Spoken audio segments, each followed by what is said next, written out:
Guys,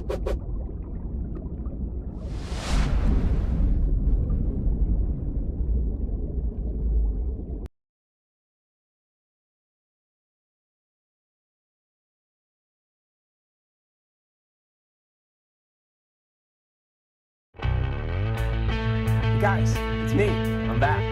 What's up, party people? We're like, Mass, come on.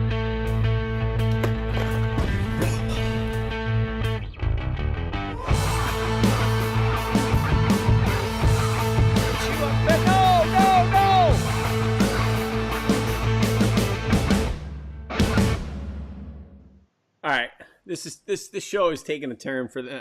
Oh.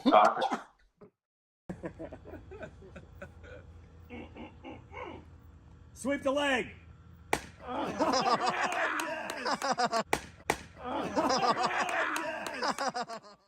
Kind of never gets old, does it? What's going on, everyone? Welcome to another episode of Monster Bass Live. I'm glad you're tuning in today because we got a great show for you today. We got none other than Eric Galasso on the show. If you don't know who that is, it's Epic Eric. That's right. He knows a thing or two about fishing, or a 3 or a 4. It's going to be a heck of a show. My phone's about to blow up. 4 o'clock today, they release Stanford, Columbia, and Berkeley, and it's either going to be some real excitement and some real decisions to make, or it's going to be like, all right, so I didn't get into Stanford, and I'm going to go to USC or UCLA. I mean, not bad choices, but, you know, I'm really nervous for my kid because he takes this stuff pretty seriously. He took it a lot more serious than I did. I mean, I do have a few pieces of paper, as Jared just reminded me. I do have a few pieces of paper on the wall, so that's pretty good. Yeah, we got a great show for you. We are just finishing up the Z-Man month, which by all accounts has been one of our best.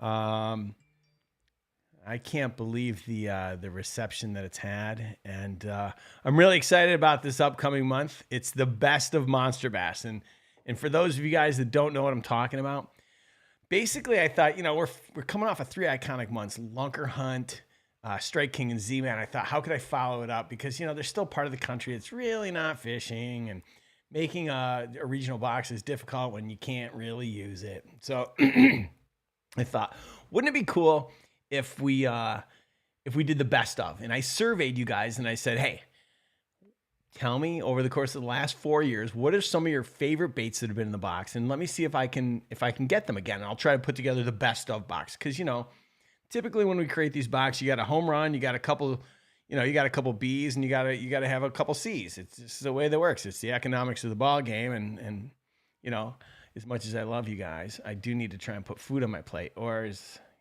I alluded to earlier, find a way to pay for college tuition, because $80,000 a year is going to be pretty expensive. Now my dog's barking.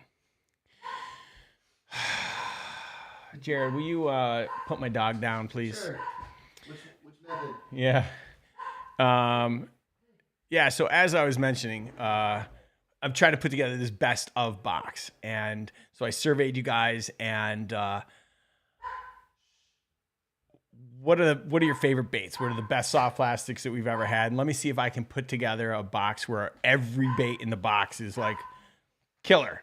And how could I do this from a regional perspective? So I surveyed you guys for each regionally, and got the responses. And then I also asked one other question. I said, what's the one bait that's never been in a box before that you guys would like to see? And, you know, it was really cute. Some of you guys put Huddlestons and, I don't know, Roman, or I can't remember the brands, but, you know, baits that, of course, I can't afford to put in the box. It doesn't make any sense. But you did come through for me at the end. And I think I have a box somewhere. Let me find it. I'm going to show you guys some of the baits that are in the box. And we're not going to take too much time because we do have a special guest. Where is it? Oh,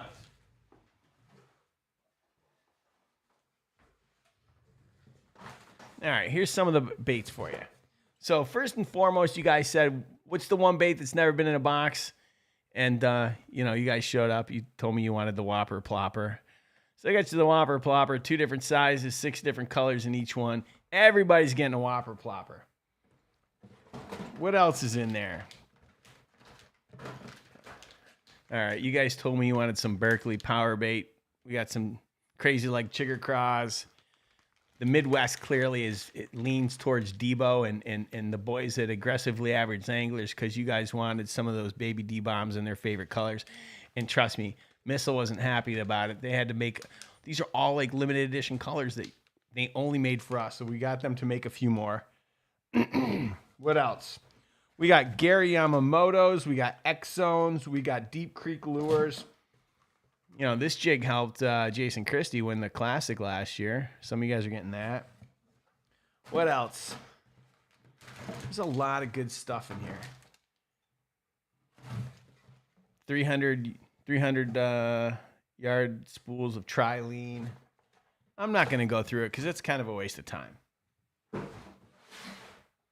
You guys will see it when we do an unboxing. It's going to be great. It's going to be great. What else? We are going to talk about this bait, but we're going to wait till our guest comes on because he knows a thing or two about it. I'd love to get you guys' opinion on this new Ultimate Frog from Live Target. I guess it got released last year at ICAST, and I don't know, it's like $19. I'm sure it's amazing, but it's $19, and maybe I'll put them in the box for you. I'm definitely putting Spro Bronze Eye Frogs. All right, cheers to all you guys for tuning in. I appreciate it. Let's take a quick look at the who's here. We got 6 likes so far. God, I suck. Marty Lawson, is Rick in the bathroom again? Not yet, not yet. Mega Bass Jerkbait. Okay, Christopher, you're a funny guy. Yeah, I know you want the Vision 10. Listen, I'll put the Vision 10 in the box. You got to convince Yuki at Mega Bass to give me enough to put in the box, because he ain't gonna do it. What else we got here?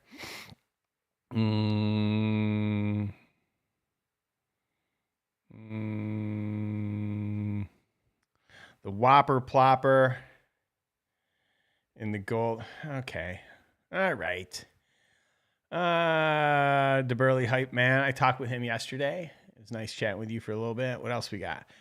Put the dog down, Rafi, my pleasure. Let's see. Golden tickets. Yeah, we'll have some golden tickets. You want a golden ticket? Here, I'll deliver. I'll give you one right now. You ready? If you got your golden tickets at home, you know what to do. Pull it out. Take a look at it. Individually numbered. Comes in your Monster Bass box. If you won, 10844. Email me at marketing@monsterbass.com and I'll hook you up with some stuff. All right, we're done waiting. Here's what we're going to do.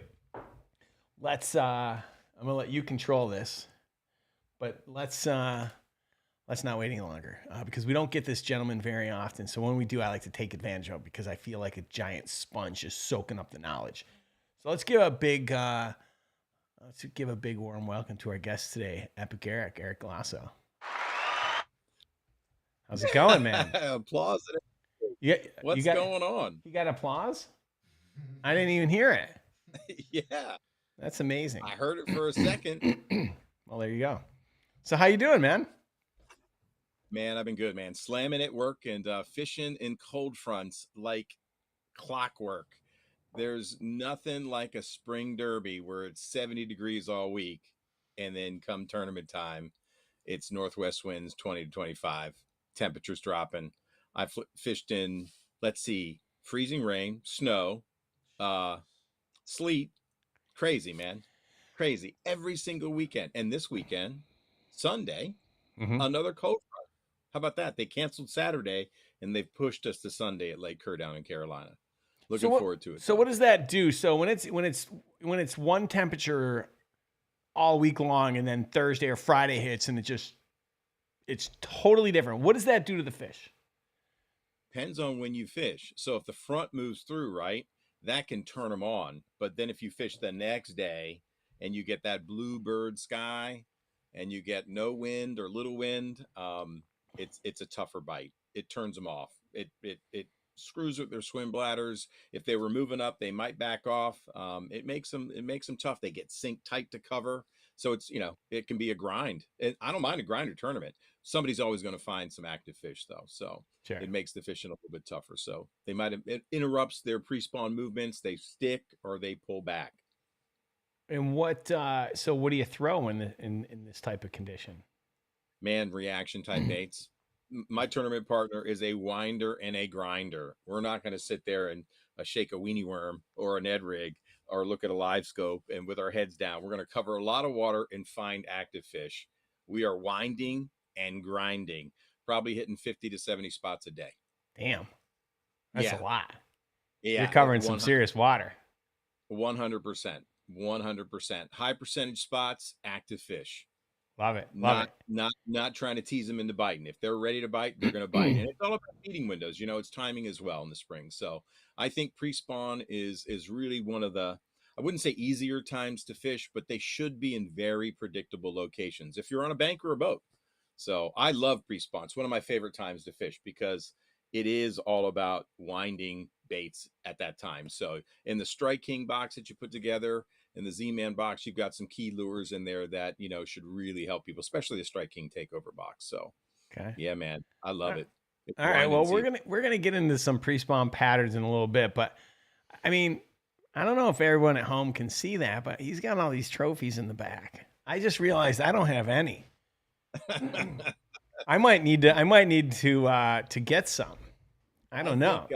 Since the last time I saw you, I've never gotten one of these, but I've always wanted one. So let me see if I can not knock a bunch of lures over. But last September, Scooter and I, can you see the number there? Oh my God. You went wow. 30. Wait. Plus 2,500 for the big fish. So 32.5 was my biggest tournament career win ever. So it was the Collins Championship on curves 2-day. And man, we were in the dirt. No electronics. They were off on the boat except for the mapping system on the main console. Okay.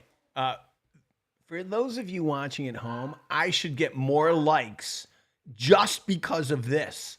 Because I'm not bringing you, Rafi's not my guest. Yeah. No, look at this. He's got trophies. He's got checks. And I don't understand why my phone lines aren't ringing off the hooks, because we're going to start talking about pre-spawn patterns. And I think that you guys could learn a few things. So yeah. This might be my last show ever if I don't get some phone calls. So, okay. Right. All right. Dude, $32,500. Now, yeah. When you win that, yep. Do you get to spend it however you want, or does your wife get a say in what we do with it? Man, however I want. Fishing is my thing, man. The lab down here, it's I've known her since I've been a kid, man. Yeah. 1974. So I was a paper boy when I met her. So she knows my passion, my addiction, and she knows my habits. So when that money comes in, man, if I want something, I get to spend it on fishing stuff. Now, were you her paper boy? I was. I delivered and collected at her house, 3 houses down, man. How about that? Wow. That's and you've been together since you were how old? Man, 13. Oh my God. I know, right? That's amazing. A long time. Yeah. Wow. Long time. So I was a fishing fool back then. I mean, my game was I deliver my papers and I'd go fishing at the front lake or the lake that spawned the national frenzy over the snakehead. It was Clinton's Pond. That's what we named it, because Clinton Parks lived there. He was my center. I was the quarterback in football, and his family was the caretaker. And years later, that's where the first snakehead, when it became national, like hysteria media, was caught. Man, yeah, pond I grew up fishing. Wow, can you believe that? I'm still taking in the fact that, like, you went to McDonald's, had a Happy Meal at 13, and decided that the Happy Meal was going to be the meal you're going to take for the rest of your life. That's amazing. Isn't that crazy? That's really amazing. Good. I mean, congratulations to you and your wife. That's You don't see that very often. I mean, 13 years old. I know, right? It's rare. It I doesn't love happen much. that. Doesn't happen much at all, man. I see Sean Lyon here, man. Thank you, Sean. He's I don't know if he's ever heard the story. That might have been one of the first times I told it, so on a stream. So I I usually keep love my that. talk. Yeah, man. That's great. And Yep, yeah, yep. and you got 2 kids. I do. I do. Max and Meg, yeah. So she's out in California in your state, my daughter, and my Yeah. son's here still in college. And yeah, my wife and I just celebrated a long anniversary. So it was awesome, man. Back in November. Yeah. Yeah, I posted up on my Instagram, man. Yeah. Picture me back in the day. Oh Jet yeah. black hair. No salt. Yeah, nice hair. Oh, Thank you, speaking man. of anniversaries, I'd like to give a big shout out to T-Rex, who just celebrated his anniversary with his wife. And you know what? It's also his birthday today. So T-Rex, I don't know if you're watching, but happy birthday. There you go. All right, let's talk about, oh my God, that's so funny. He's actually on the line waiting to call in. Let's just bring him in. Happy birthday, happy birthday, man. Thank you, bro. Just another year. Well, listen, in the words of Pitbull, who's quoted very often, every day above ground's a good day. Pitbull. That's right. Every day I get to wake up, I thank the Lord. Oh, see, I thought you were going to say every day that you get to go to a truck stop casino and play some slot machines is a good day. Yeah. Because I don't know how you win so much money. No, I've been staying out for the last couple of weeks. I'm saving my money up. I got that one bass Laughlin Open coming up at the end of April. So, I'm being Laughlin, so we could probably get in trouble. Right on. So what are you going to do for your birthday tonight, T-Rex? Are you going out for a steak or something? No, because my wife's working all week and I'm working all week. So last Sunday, we went to Harris Ranch, had a nice dinner and seen a movie and came home and sat around a bonfire in the front yard. Nice. That's what I'm talking about. Heck yeah, movie. That's what I'm talking about. I'm a movie fanatic. What'd you go see? Fishing with T-Rex?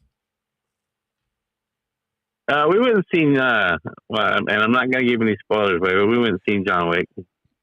Ooh, love the John Wick series, man. That's John Wick 4, right? Yeah. Yeah. It's good. That's all I'm going to say. All right, good. Don't spoil it for us. See that. So awesome. T-Rex, you're about to go fish a tournament.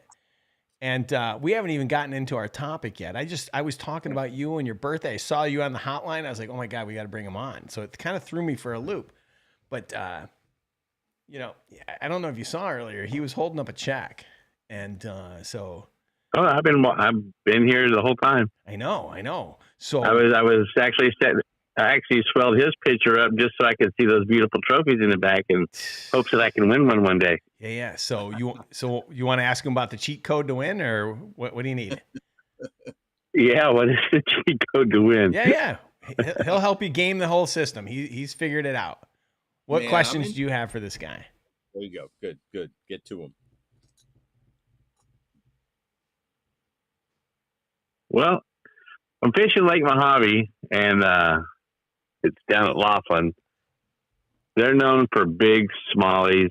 It's going to be the end of next month. What would you throw? Man, okay, so Mojave, it sounds like a desert. Are you in Arizona? No, I'm in California. California. Man, I'd keep a big bait in my hand. The tournament's actually in Nevada. It's in Laughlin. So big smallies, define big smallie for me. Like 5 pounds plus? Yes. Are there any trout in that lake? I believe so. I've only ever fished it once. Okay. Have you ever experimented with big baits? Oh yeah, I throw anything I can get my hands on. I gotcha. Okay. What's the water temperature going to be? And what do you think? What will the smallmouth be doing? Pre-spawn? Yeah, it's probably going to be pre-spawn time. Okay. And you think the temperature's With going to the be crazy what? weather we've had out here, Water temperature? desert. I'm probably gonna say probably high 60s, low 70s. Water temperature. Yeah, Okay. Man, are there trout in that lake? because I fished it last year. Yes, There are trout. Have you yes. ever thrown a Huddleston? The soft bait Huddleston or a mag draft? I've had one, but I've not really ever caught anything with it. Mm-hmm. Okay. Man, I don't know. I've never fished out there, but I'm thinking 5 big bites. And if it was pre-spawn, I'd find some rock. Are you a crankbait guy? What's your style of fishing? My main is I love topwater, Top water. Okay, I but gotcha. after that, I do a lot of jigging, Yeah, I mean, a rig, that kind of stuff. you can't. If a rig's legal, that's probably a good thing to be throwing early in the season, right? Yeah, Especially pre-spawn if the water's cold.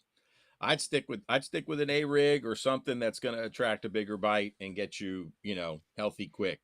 So if you're not into throwing the big bait, yeah, I'd be looking for 5 big bites. I'd be looking for 5 big pre-spawn smallies that were getting ready to move up, along points outside of spawning bays or whatever your topography is, or bluff walls. I've never seen the lake, so it's hard for me to say, but I'd be just looking for 5 bites. I don't care about 2-pounders at that point. I want to win the tournament, right? And that's exactly how we won that check yes, right there. We were looking for 5 big bites, and we maybe got 8 big bites during that tournament. Nothing else mattered, and we were throwing large baits, and that strategy worked out for us. yeah. In fact, large topwater. Yep. Do love me some topwater. Rick can verify that. He sure does. Man. Sure does. There you go. That's what I'd be doing. What else you got? All right. What else you got there, Mr. Birthday Boy? No, not much. Just staying busy, working. We're kind of short-handed at the casino, so I've been working 5, 6 days. Well, I always work 5, but I've been picking up a couple extra shifts here and there. I want to send you something for your birthday. Pay for my pay for your what? I pay for my fishing habit. Yeah. I I missed that. Just for the record, I think your truck stop slot machine action can pay for your fishing habit. I don't know how. I can't explain it. But Eric, this guy like will randomly text us on a Tuesday like, "Oh, I just won $3,500 at the truck stop casino." I'm like, "What are you talking about?" He goes, "Yeah, I stopped in for gas and decided to play some slot machines. I threw in $1 and I walked out with $3,500." And it's not like he just tells us this one time. It's like, yeah, and then like 2 days later, he does the same thing. This guy's like a walking 4-leaf clover. So I like it, man. Me too. T-Rex, what's your PB? So 7.9 on a large. I'm gonna send you a 7-pound clubber today. Okay, hooking you up for your. All right. I'm hooking you up. I'm gonna beat that this year. I know. I'm gonna push for a 10-pounder. Well, nice. Listen, I'm gonna give you one because I want you to be constantly reminded that it's a 7-pounder and that you got to move up. Because I sit here every day and I'm like 5 pounds is my PB, and I'm always the lowest. I keep inviting you to go fishing with me. Listen, I'm trying to make. Listen, Monster Bass. Monster Bass, as much as I would love it to be a 501c3, C3. Anyways, as much as I'd love it to be a nonprofit that gives to children or vets, everyone listening, I've got to try and figure out how I'm going to pay for college tuition. So I can't go fishing. I can't. So there you go. Soon, my friend, this summer, I'm learning how to give myself permission to breathe, slow down, and do things for myself. So I'm working on it. Okay. I had a good therapy session this morning, and I'm still meditating with Rafi for 15 minutes every day. Sometimes we call it napping, but either way, it's 15 minutes of resting in the middle of the day, and we're doing a good job. Just make Ralphie work a little bit more and take a couple days off and come up. I'll get you a hotel room here at the casino and come over to the house, and we'll have a bonfire, sit around, drink some beer. That's all the therapy you need. All right. You convince Rafi to drive me up, and I'll go. Well, Rafi comes up this way all the time. Shoot, we'll go hang out at Rafi's house. He's got a place on the lake. All right, let's do it. You convince Rafi to invite me, and I'll go. No, I know Rafi's listening, so Rafi, you know what to do. No, he's napping. I mean, meditating. Sorry. All right, all right, T-Rex. We're gonna move on, and unless you got another question for this man. Oh no, I'm just sitting here drooling at all that stuff in the back. Trophies, all that fishing gear. Good luck with tight lines and happy birthday. All right, man. Thank you, sir. I appreciate it. Thank you for being on the show. We always appreciate a great fisherman coming in here. So, Sure Rick, thing. thanks for calling. Let me come in and wishing me a happy birthday, and I'll be sitting here listening. All right. Have a happy birthday, man. Have a good one. Have a good night. Bye. Take care. Thank you, Egg. All right. Well, that was T-Rex. We had to get him out of the way. Well, not get him out of the way, but we had to give him his due presence because he's called in 61 times to this show. Good friend of the show, and it's his birthday. So, if you haven't heard, Rafi's having a party at the lake house. You're all invited. I'll give you his phone number right after this. I'll put it online, and I'm sure that'll be really well. Let's talk about pre-spawn patterns. Yeah, let's do it. Okay, so I don't know if you have any baits handy or in the near vicinity. I do. You do? Oh, is that what that is in the back? I can't tell. Just like, we could even talk about some of the bait hacks that I mentioned in the Monster Bass insert, right? Let's do it. So before we do that, if you had to venture to guess, yes, how many baits are in the room that you're in right now? Good Lord. Man, if I had to guess? Yeah. 10,000. 10,000. So my podcast producer, Jared, for those of you at 12 years old and, earmuffs, he just dropped an F-bomb. And then I watched smoke coming out of his ear. Uh-oh. Hold on, folks. I don't know if I should do this right now. He got into Berkeley. Oh, holy crap. Holy crap. That's How about that? Oh, my God. wow. Holy crap. You got to give me 2 minutes. He didn't save you any money. Bro. Hi. Congratulations. Thank you. You're live on Monster Bass Live. You got into Berkeley. I'm so proud of you, man. Thank you. Are you proud of yourself? Yes, I'm very excited. Oh my God. Congrats, dude. I'm so That's happy. awesome. I'm so happy for you, Maximus. Thank you. Oh man. I love you so much. I'm so proud of you. Thank you. All right. I'll let you go back to your stuff. Thank you. Bye. Oh my God. This is hard to pay for Berkeley, dude. Congrats. Oh my God. No, Berkeley's very affordable. Is it really? Oh my God. So get this. You ready? So Berkeley, because it's California, it's the #1 public institution in the country. But because we're in California, his tuition's like $15,000. That's unbelievable. Whereas if we go to USC, it's like UCLA and USC. UCLA, $15,000. Go across the street to USC because it's private, and I'm paying $80,000.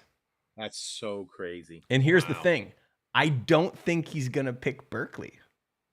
What? Because I think he secretly wants to stay in LA with us. Like, he'll live on campus, but I think he wants to be here. I just don't know. I mean, we'll have to see. I think Stanford, you know, I mean, I can't. I mean, if he got into Stanford, you can't say no to Stanford. No, You can't. no. I would be like, anyway, God, that one, that's so good. I'm so proud of him. Sean said, when my parent, he says he wishes his parents were that cool. He called my mom and she said, I got to get back to work. Why didn't you get into Harvard? Sean, that's classic. Sean is a funny man. Yeah, that's congratulations though, man. Thank He's you. gonna have good options. I mean, one down, several to go. I mean, right? It's a good indicator of what's to come. So he'll have choices. Yeah, I mean, so there's a bit of a politician in him. So I think it's like, business, some tech, political science. Okay. Yeah, you ever watch 30 Rock? Sure. Back in the day. Okay, my son is Alec Baldwin in that.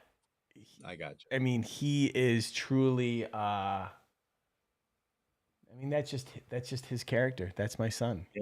Yeah. He's the president of every club. Yeah. He takes everything so seriously. He lives in my guest house. All right, Yeah. for those of you at home, I don't have like a mansion with I have a little house on the other side of the pool. He lives in it. And A dwelling. Call it sure. a dwelling unit. Yeah. ADU. So, yeah. It's a little bigger than a dwelling unit, but I keep all the beer in the back house.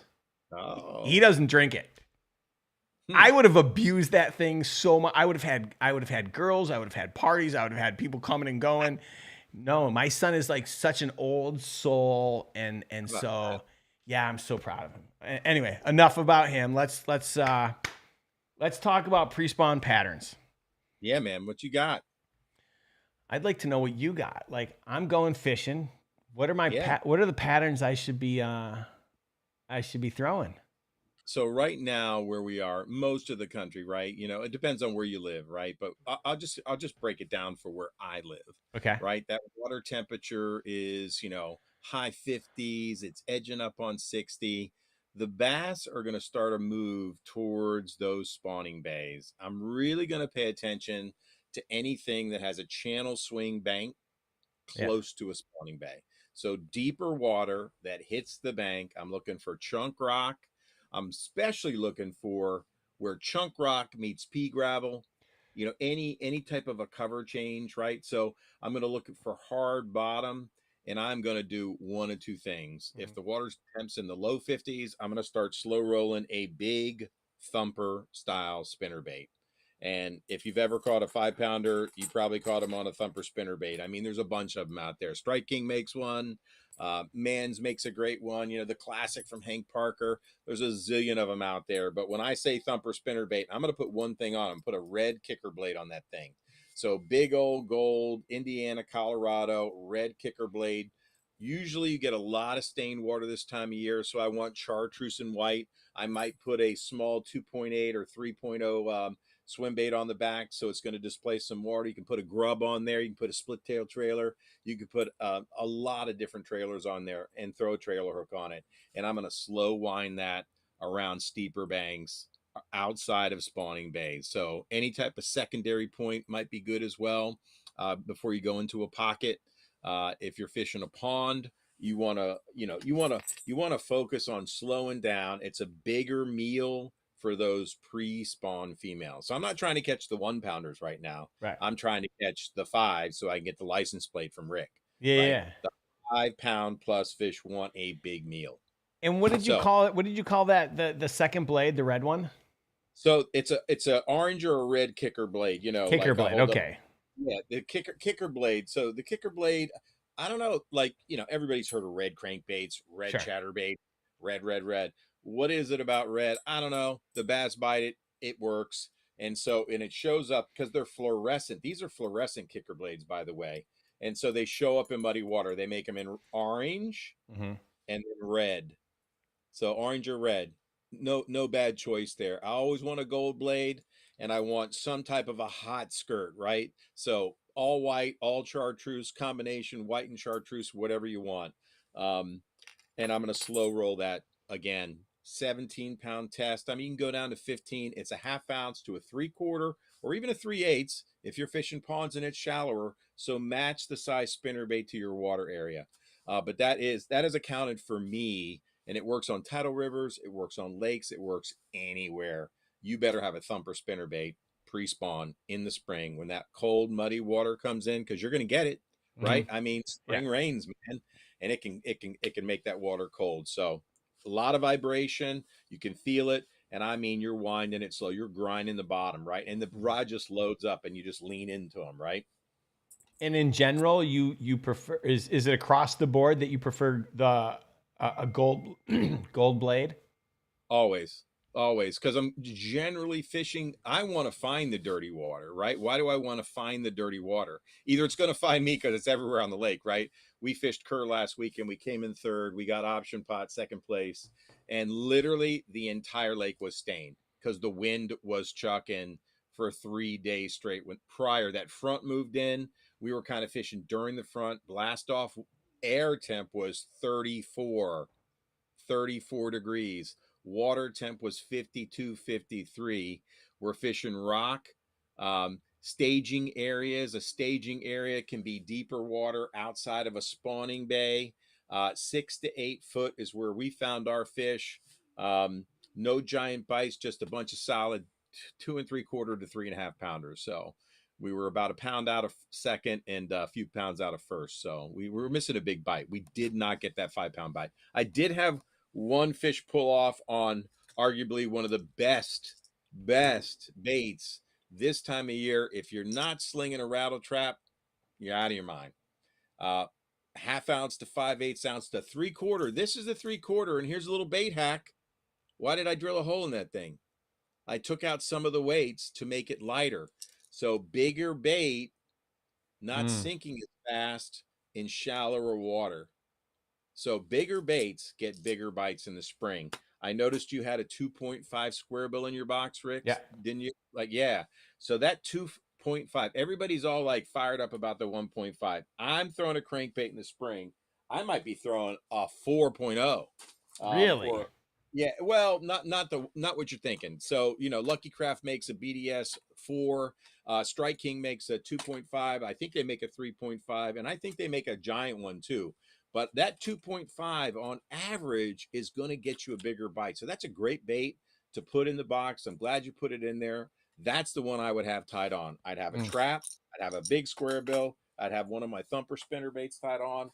And then I would go to work with some other baits. But those are 3 of my go-to baits. Early spring, big bite.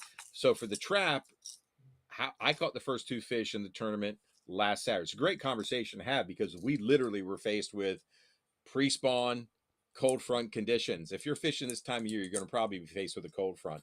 I wormed this rattle trap. What do I mean by that? A lot of people chuck and wind. I like to think about when I'm winding a bait, depth, speed, and cadence. Depth, speed, and cadence. What depth are the fish at? You could go shallow to deep, or you start deep to shallow. I prefer to start deep to shallow in the spring. Where are the fish? Are they 8 to 10? My bodies of water, 10 foot is really deep. I'm a river fisherman, but we were fishing a lake last week, very deep. But the fish were in 6 to 8. We found the depth on our second spot. I cast this trap out, not this one in particular. I was throwing a red trap, a 1 knock, and I was letting it sink to the bottom. And then literally, as you would, I'd pull my rod tip to the side, reel up the slack. I was not steady winding. So I'm pulling the hard bait like a worm on the bottom. It imparts a different action when you use the rod tip versus winding it with your...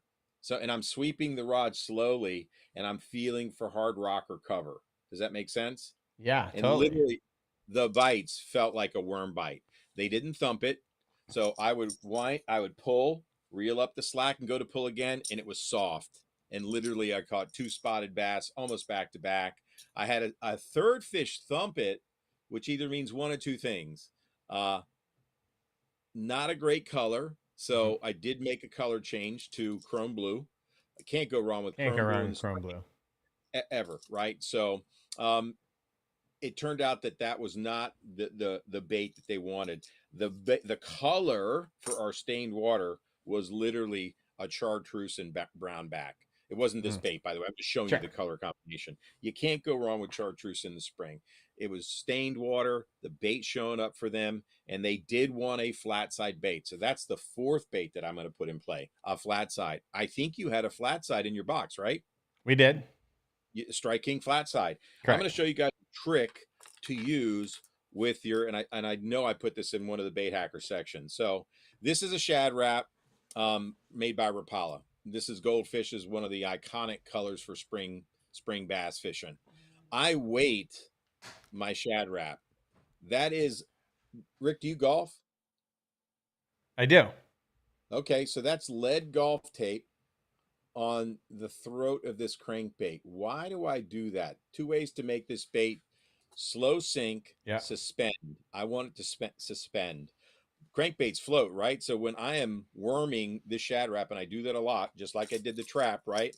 You know, it might be those pea gravel banks that I was talking about with chunk rock transition, or to pea gravel, chunk rock to pea gravel.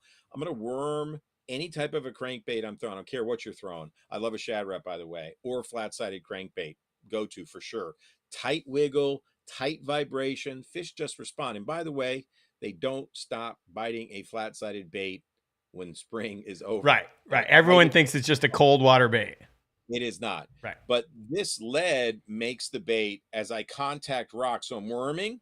I feel a big piece of chunk rock. My bait hits it. I stop. Instead of floating out of the strike zone, it stays there. And so it's right in that fish's face, right next to that rock. So you could test these. I don't get goofy with them and like measure my water temperature in my bathtub and then go, okay, I need one more little strip of lead.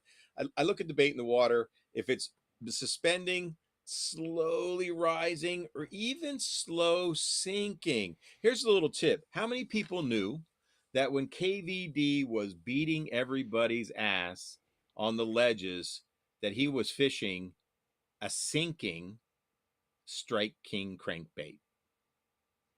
Probably nobody. Nobody knew. I mean, if you were in the know, you knew. Sure, right? yeah. That was one of the things, right? I think they figured out a way to get that bait to sink. I mean, hell, he might have just holes drilled into it. So, the bait just filled up with water and it would sink like a rock. Because when you're KVD, if you're hanging up, doesn't matter. You got 20 more for free in your box in the same coach. You know what I mean? So, yeah, don't sleep on a sinking crankbait. Suspending crankbaits, nobody throws them because nobody takes the time to weight them. Very few companies make them. Everybody makes them float. So I think pre-spawn, having a suspending, slow sinking, or slow rising crankbait is really important.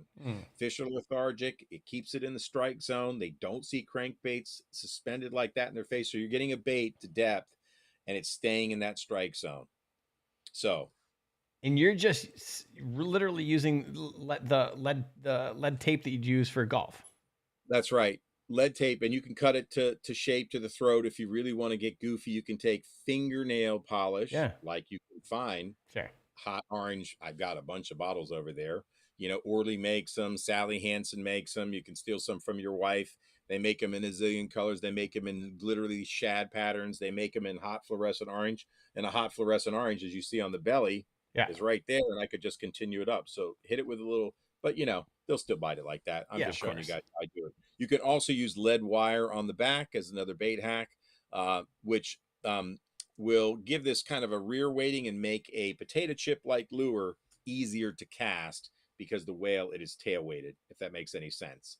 But it's going to suspend kind of tail down. Doesn't seem to bother the fish. I've caught them both ways. I put lead here. I put it here, as you see. And I've also wrapped lead wire around really tough, tough conditions when the wind's chucking, but that's all they'll bite.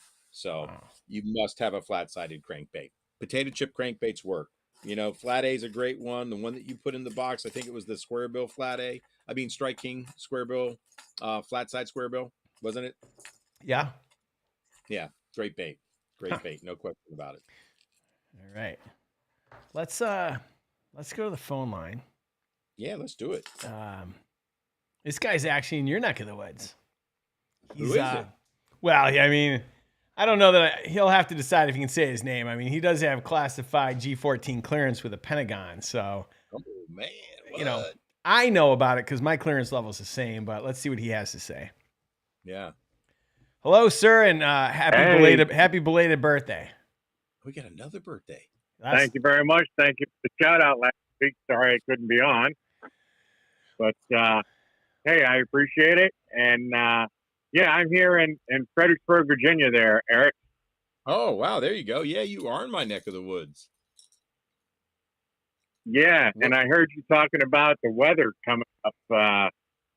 You know, I was planning to do some fishing this weekend, but I don't think the conditions are going to be very good. But I wanted to ask you a question. I want to get your input on this. Sure. Obviously, if you're in Carolina, you know, temperatures tomorrow are going to be, you know, close to 70, but that wind is going to kick up. Yep. We're looking at up to 50 knot winds in my area. Wow. So the thought of getting out on the water is about none. Exactly. And then the temps drop again Saturday night. Sunday is going to be mostly sunny. The water temp's about 47 degrees. Ooh. And I'm fishing extremely clear water. Yep. And the winds are going to be, you know, your regular 10 knots. But I think it's going to be post front. Yep. What would you throw? Man, so clear water, yeah, post frontal for sure, right? I mean, I think, you know, one of two things, man. Something on the bottom that you can keep in front of their face, right? Finesse TRD, got it in your box, you know, and literally just crawl it along and shake it in place. I'm looking for gravel at this, any rock that holds heat, right? Again, channel swing banks, way off the end of points. Are you fishing a river or a lake? Nah, I'm fishing a reservoir up here. Okay, gotcha. Steep So bank kind of thing? Yeah, it's deep.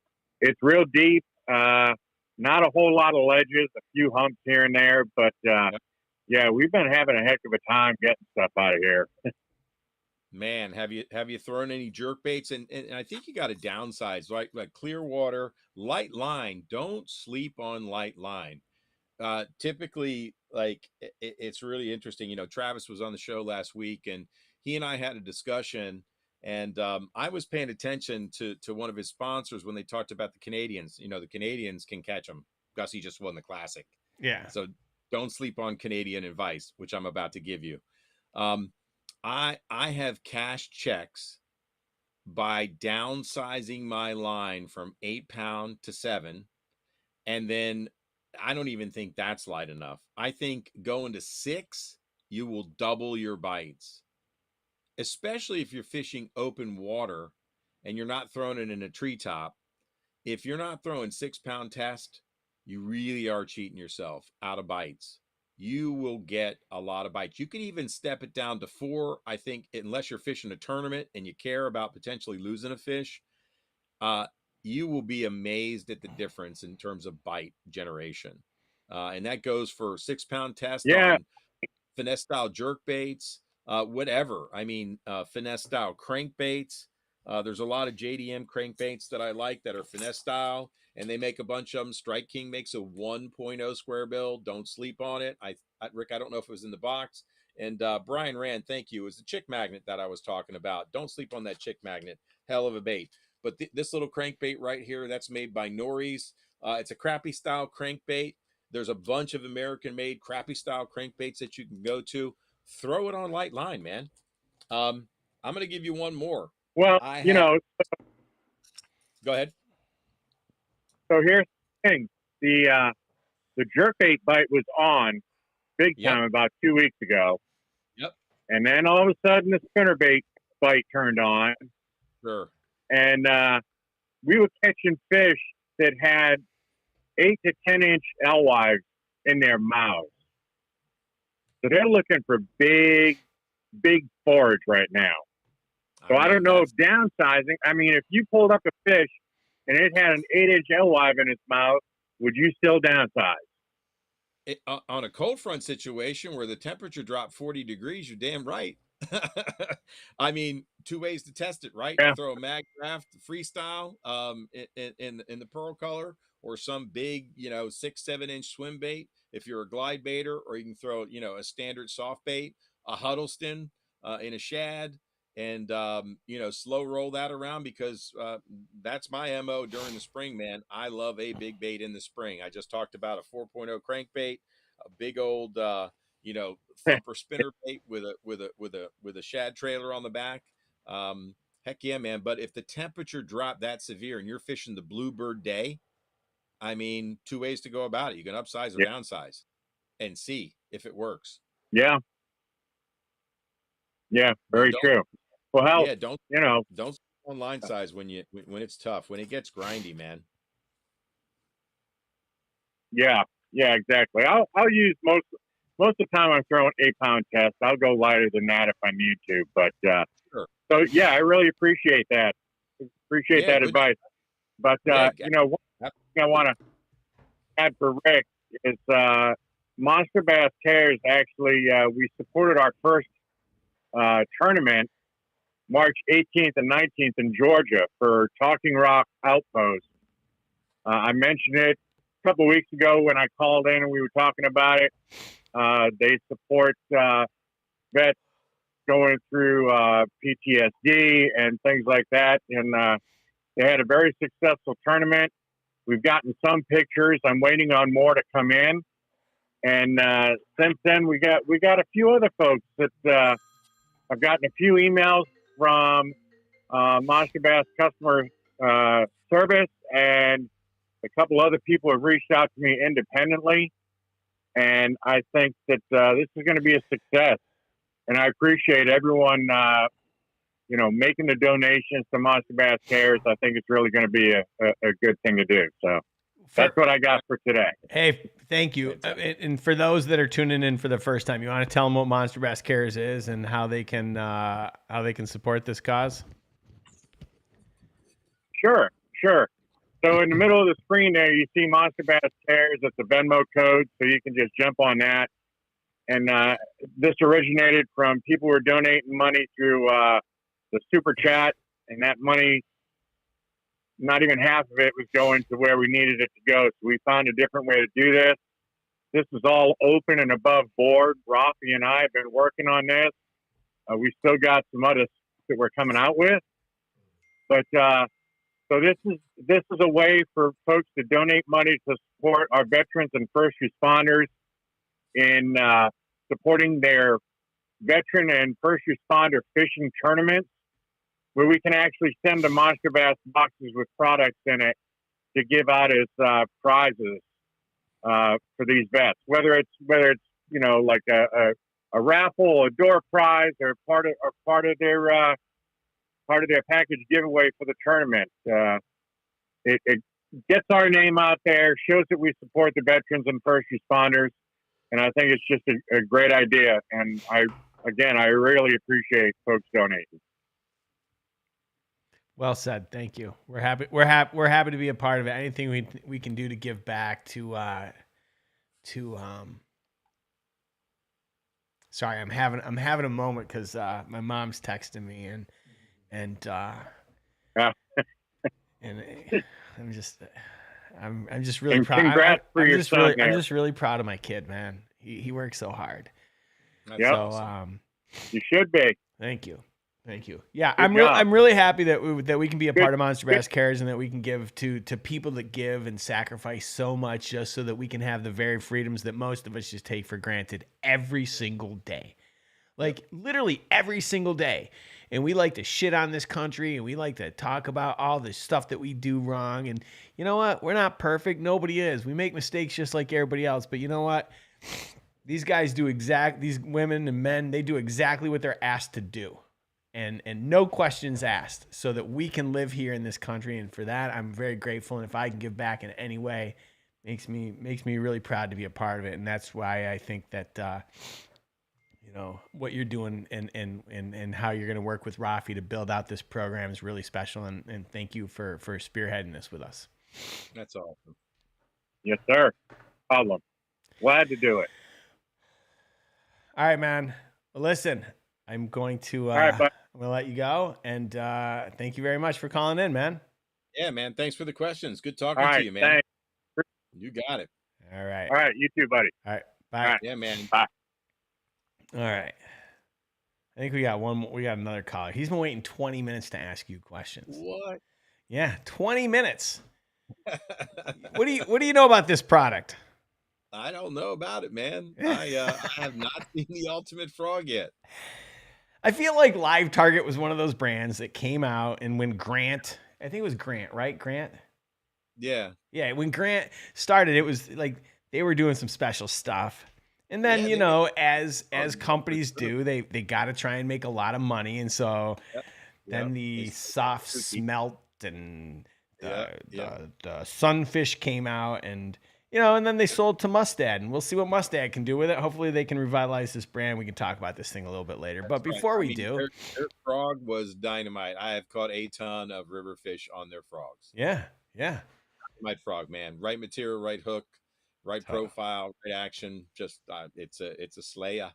And it's just the standard hollow body frog that they have. Yeah, it's a great frog.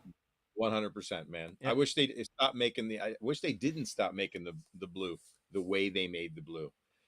Sometimes they change body color and, you know, tail material. So tell them to bring that back, man. If you got Wait, any when you ends say in the it. blue, what do you mean by the blue? The body and the blues Oh. that used to be on the belly of the frog and the skirt material out of the back. So yeah, man. Yeah, that was a money frog. The black one with the blue, black and blue. Because, you know, black and blue, man. Black and blue Yeah. jig, black and blue Senko. I mean, great contrast. Can't beat it. Heck yeah. All right. Well, let's Right. let's go to this one. Let's see what he has to say. Go ahead, caller. Hey, what's up, Rick? It's Ralph Floyd, Army Outdoors. Ralph, how are you, sir? I am wonderful. How are you? I'm clearly I'm having a pretty good day. Yeah, congratulations. That is awesome. I'm so happy for you. Yeah, That is thank a you, man. Huge achievement. Really proud. I'm really, Every really right to be proud. I'm proud. really proud of him, man. He works so hard. He's such a good human being. He's so much better than me.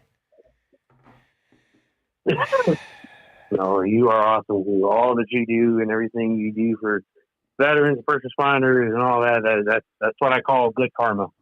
You do good deeds, and I think it all comes back to you. Thank you.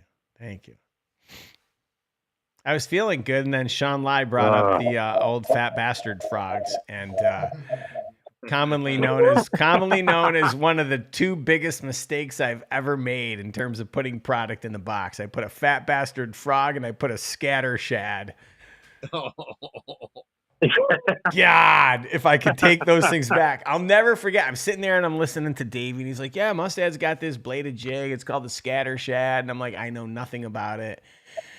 And I put it out to people. I'm like, what do you guys think? And nobody had used it. And I remember I looked at the reviews on Tackle Warehouse, and somebody called it garbage. They said it was hot garbage. And I was like, I told Davey, I was like, we shouldn't put this in the box. The reviews say the reviews suck.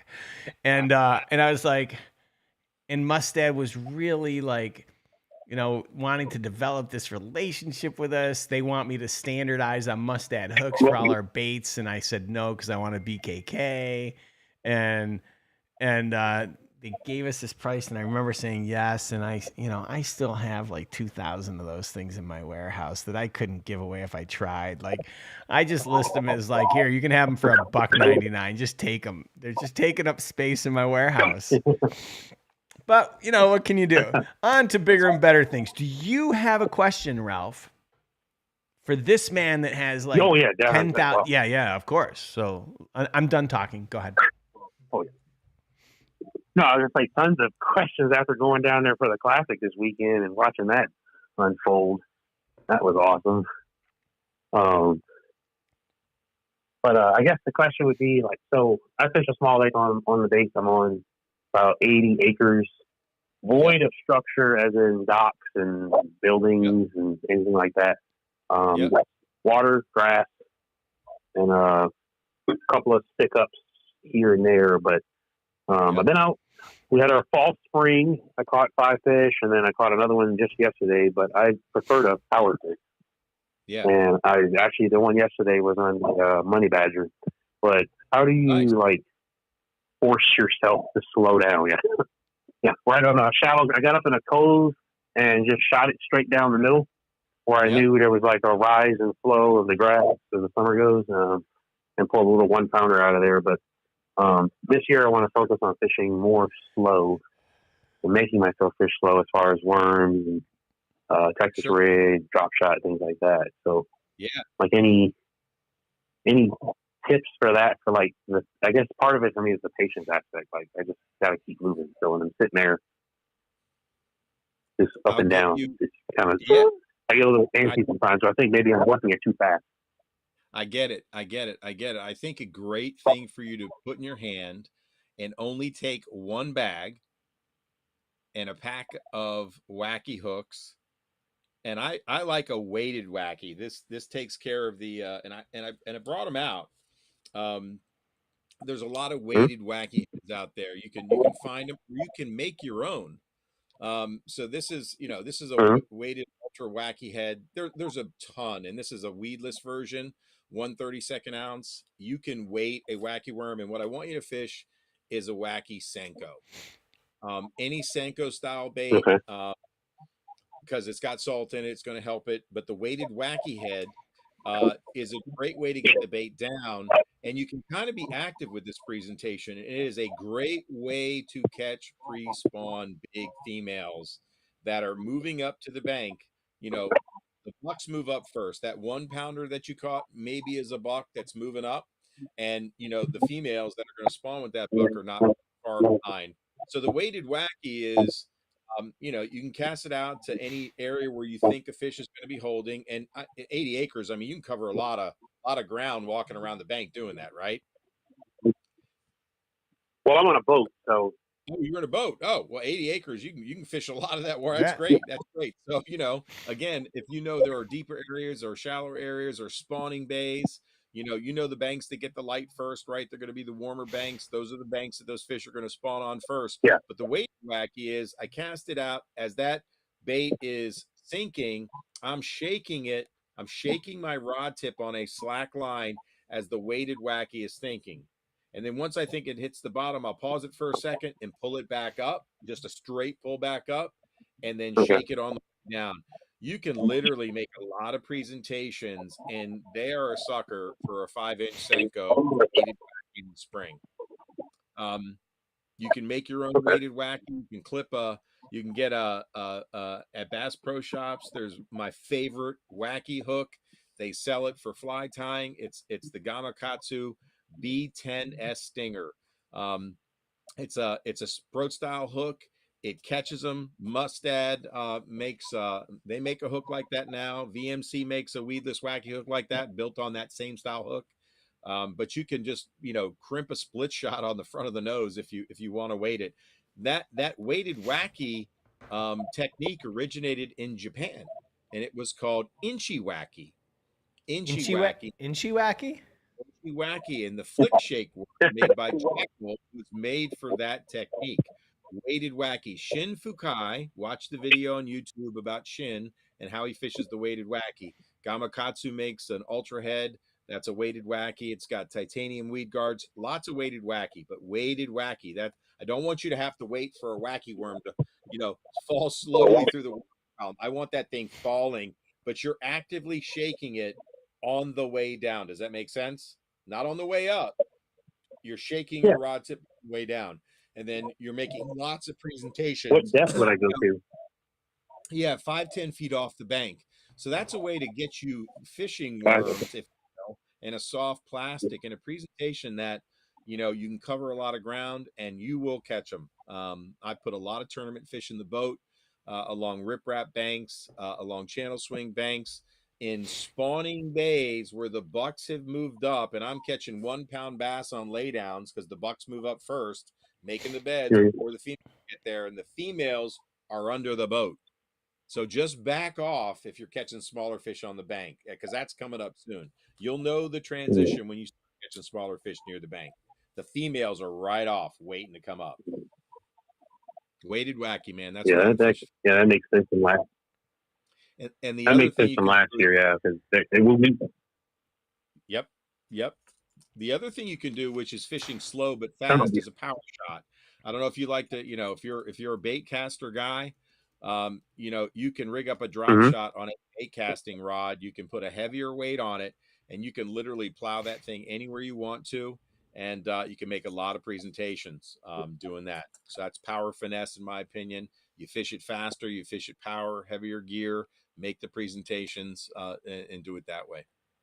Weighted wacky though, would be my number one Yeah, thing because I'd it gets say. shallow really quick. Yeah, because Get it'll get shallow. shallow really quick. I could be sitting in 10 feet of water, and then the whole back of the cove with the grass line might only be like 4 or 5 feet, and then the shore even shallower than that. But then you get out in the middle, and it'll drop to 40 feet, especially where the drain is for the lake. Yeah. Well, those larger Like the bass are going deepest to I've marked is like 42 feet. Yeah, and don't ignore the grass. I don't know what kind of grass you got, but if it's milfoil or coontail, man, those bass will spawn right in it, in between bare spots in the holes, man. Yeah, I think it's a little bit of both because they put grass carp on the lake to try and keep it down. So Ooh, yeah, they'll take care of all of it. That'll be tough. Yep. yeah, and then Awesome, someone man. put koi carp in there 4 or 5 years ago before this was around. Nice, man. Well, tight lines. Try that weighted wacky and see what you think. Oh, thank you, Rick. Appreciate it. You got it. Appreciate it, Rick, and thank you for everything again, all that you do, and yeah, sure. I'll see you here in a few months when I get out there, baby. I don't know. All right, man. Thanks for calling. Thanks for calling in, Ralph. Or should I say Master Sergeant? All right. Yeah. And thank you for your service. Well, once I get out there, it'll change to First Sergeant. Whoa, excuse me. Sorry. All right, man. We'll talk with you soon. I should be out there. All right, later. All right, bye. Oh my goodness. Weighted wacky, man. Inchy wacky, born in Japan, brother. Inchy wacky. It's funny. So I went to Japan with my son in November, and everyone's like, I need you to go to the shop. I need you to go to the tackle shop. I need you to give me this. I need you to give me that. I need you to give me this. And I'm like, oh my God. Like, you could have shopped for days. Yeah. If Brendan had had his way, I would have traded my son for like some swim baits that like I'd never even heard of. Yeah. Yep. There you go. I mean, gotcha. Why is it okay? So, but why is it so special? JDM baits, some are super special, man. The way they engineer, of course, their design is just beautiful. I mean, are you kidding me? I mean, everything that they do. I mean, lure designers there are heralded, right? They're on a pedestal. I mean, bass aficionados and bait aficionados over there will have a little corner in their room, and they dedicate it to special lures. Bait makers, the way they package things, and the design that goes into it. Some of it, obviously is marketing, but before the jackhammer, man, I had my way with a chatterbait that was. Oh, I know which one it is. You gave me a schooling on this. Yeah, it's the Magula Monster Moth Chatter, man, and obviously there was no international patent, so there was no patent infringement. But what they figured out is the way they engineered and designed that head and the blade and the connection, they made it an instant hunting chatterbait. Yeah. Like this thing is just all over the place, like a moth. So, they really think about how they engineer things. I mean, can you argue with the success of the Vision 110? Ito engineering, flap slap, secondary action that they put into the baits. They really think through it, man. I mean, one of my favorite spinner baits of all time is a no longer made, Jackal Super Eruption. It's just built right. Everything's correct, and it just gets bit. It just gets bit. Okay, let's talk about that for a minute. Like, you talk about baits like the Jackal Super Eruption. Like, why wouldn't I just take the Jackal Super Eruption and give it to somebody and say, make this for me, because no one's making it? You could. Reverse teardrop blade, super stainless steel wire, thin cut skirt, owner super crazy sharp hook. It's got a lot of flow to it. Head design, the vibration of a reverse teardrop bait, it gives the flash of a willow and the vibration of a Colorado. It's the shape of the blade. It's not your standard willow blade. It's not your standard Colorado. It's not your Indiana. And so it's just got the right combination. The beads are welded so the blades spin immediately upon water contact. If I drop the spinnerbait as I'm reeling it up to a stump and drop it for a second, the blades engage instantly because they're welded in place. There's no movement of the bead and the blade up and down the clevis, if that makes any sense. Huh. If you could Okay, read. I'm looking at them now. Mm-hmm. Huh. Yeah, it's a badass bait. Won my championship on it, man, on the upper bait. 22 pounds. It's not even an expensive bait. I could buy this thing for $8. There you go. Yeah. There you go, folks. Buy it. The Jackal Super Eruption or It's Super Eruption badass. Junior. Yeah, well, the Junior's different. It's a smaller, compact spinnerbait. There's like in every category, there's finesse and baits designed with intention. I love a little compact spinnerbait. I make one for the Bass Lab. It's a River Rat. It's small. It's compact. It's got a haywire twist on it. It's a smaller frame than any spinnerbait. It's got a hidden weight to it. I mean, it's just got all the right ingredients in it, and it gets bit. It's correct. It's shape, profile, vibration. Sometimes you just hit that money combination, and the Japanese do it a lot. They look. You got to tip their hat to design and color and Sure.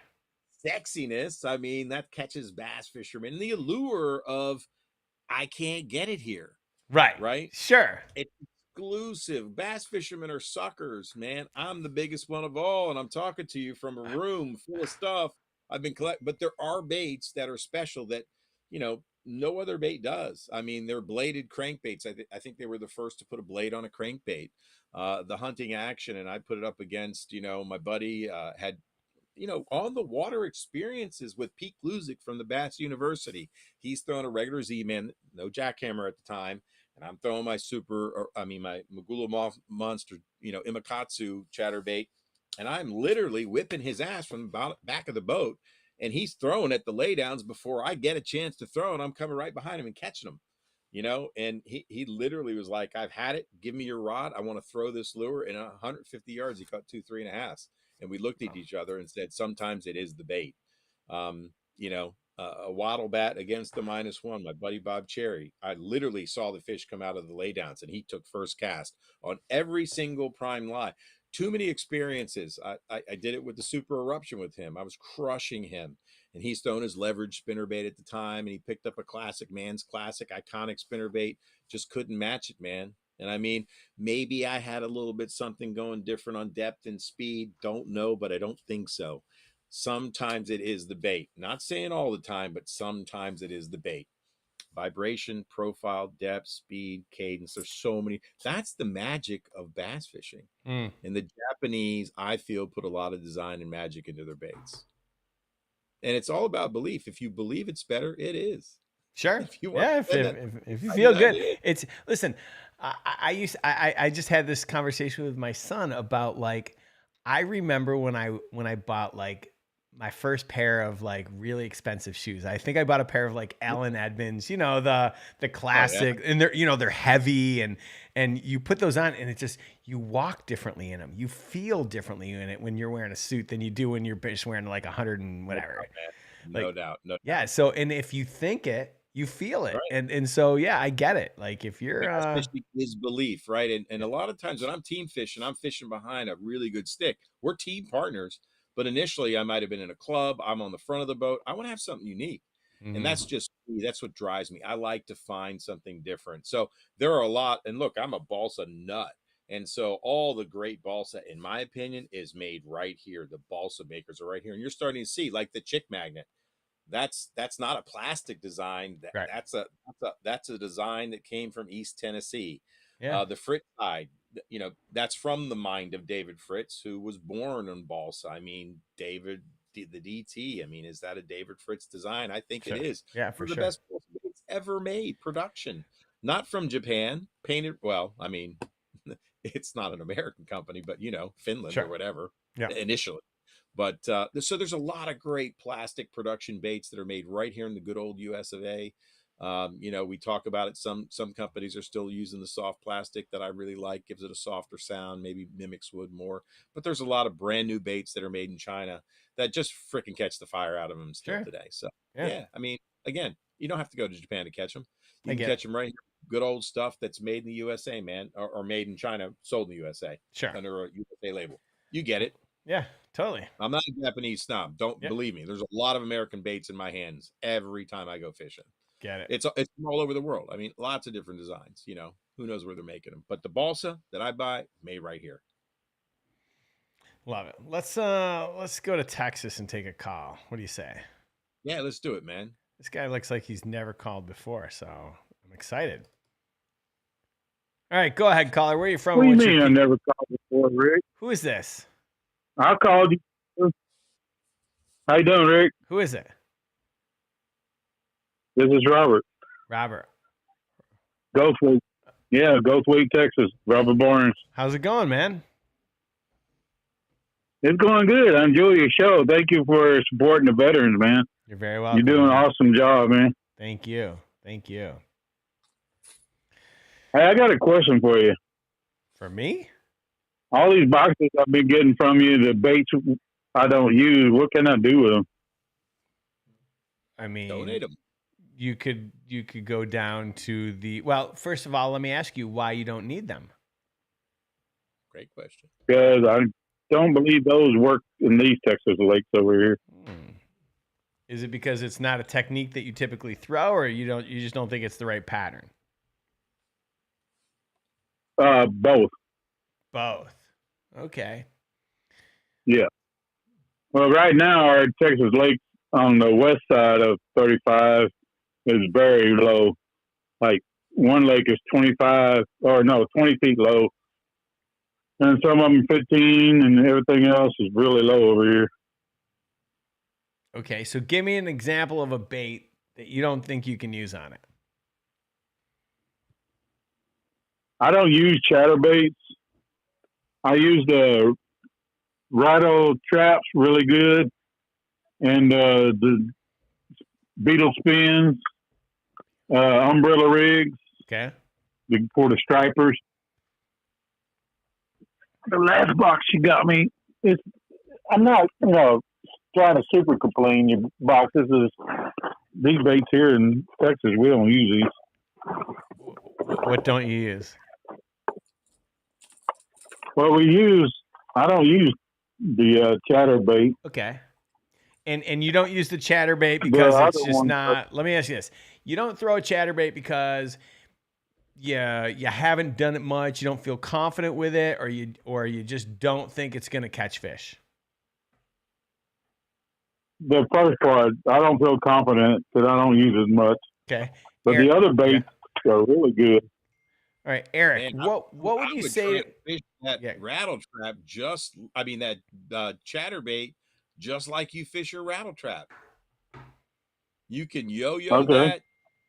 You can, slow roll it. You're looking to. Do you have any grass on your lake? No. Okay, gotcha. All right, so no No grass. grass, really. That's good. That's good. You can, in colder temps in the early spring, you can kind of slow roll that chatterbait. You got the big bladed chatterbait right in the box, right? Didn't you put a big bladed chatterbait in there, Rick? Yeah. Yeah. Oh, yeah, I got it. I might have to try new techniques with those baits, I guess. Yeah, that thing should get you. But those rattle traps, I saw 8.5. Yeah, I would slow roll that big bladed chatterbait around, especially pre-spawn, man. I mean, it's probably getting in Texas. They're probably already doing the thing. I don't know what your water temp is, but man, I mean, you can yo-yo a chatterbait. When I say yo-yo, just like you yo-yo a trap, cast it out, let it sink to the bottom, pull your rod tip up to 12, and let it sink on the slack line.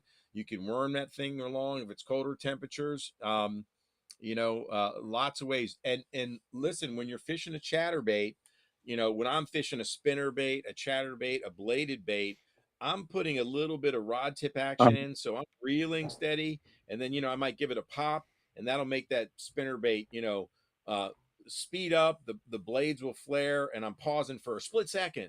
Same thing with a chatterbait. If you're slow, steady winding a chatterbait, you can pop the tip a little bit, but generally a slow wind is really good. Or you can do a little hitch, like 3 or 4 fast turns and burn it. Not the big bladed one, the other chatterbaits. I don't know if the you know, what your trailer choice would be, but you can't go wrong, you know, on a chatterbait with any type of a fluke style bait or even a Z craw or some type of craw. But I would rig it vertical, not with the legs going like that. I want to rig it vertical, so more of a Right. shad, give you a little bit more hunting action. So yeah, Okay. you put some real action, rod tip action in that chatterbait. And, you know, of course, when you contact cover, if you were grass, you'd be snapping it. But man, just mix it up with your cadence. Because, you know, we talked about depth, speed, and cadence in any lure you're fishing. Am I burning a spinner bait? Am I slow rolling it? Am I putting a little hitch in it? You know, a crankbait. Am I burning that crankbait? Am I slow rolling it, worming that crankbait? Man, a bladed jig is very similar to a rattle trap in the vibration. So give it a shot, man. All right. I appreciate that, Eric. Yeah, You my got it. buddy I go fishing with, he's concentrating on crappie a lot. He don't give Yeah. me a chance to bass fish. Oh, that okay. There's a lot of crappie here. Oh yeah, I bet there's some big ones down there for sure. Yeah, one guy I know here in the small town, he caught 100 in one day. Wow, A lot of fish sandwiches. that's a ton. Oh yeah, you telling me? That's a ton. Absolutely. Yeah. Well, good luck out there trying it. Tight Thank you lines, for Jake. that. Yeah, so here's my challenge. Say again? Here's my challenge to you. I want you to take that. I want you to Okay. take those bladed jigs. I want you to take them out. Okay. I want you to give them a try. Listen to what Eric Uh-huh. said, and then I want you to call back in, and I want you to tell me what you caught.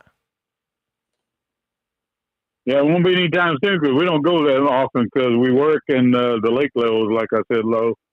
All right. Okay. I want you to try that same technique in another lake. I don't care what lake you're fishing. I want you to try it. That's right. And I'm looking All forward right, to I will, Rick. I promise. All right, bro. my She Thick Award when you catch that 5-pounder down there in Texas on that big lake Saturday. There you go. I appreciate you guys. Y'all are awesome.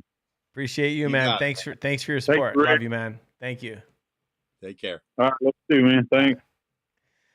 All right. Let's see what we got here. Oh, we have one call. I'm still waiting on Brendan. He's gonna take Brendan. Okay. Okay. How you doing on time, Eric? I'm good. Probably going to cut off at 7:30. Oh my God. Wait, 7:30. I mean, my time. Wouldn't it be 8:30 right now? Sorry. Yeah, my 8:30, Oh, don't sorry. worry. We're just about done. All right. Let's all take a collective sigh, a big deep breath.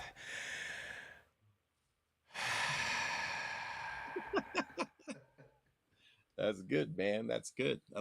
Go ahead, caller.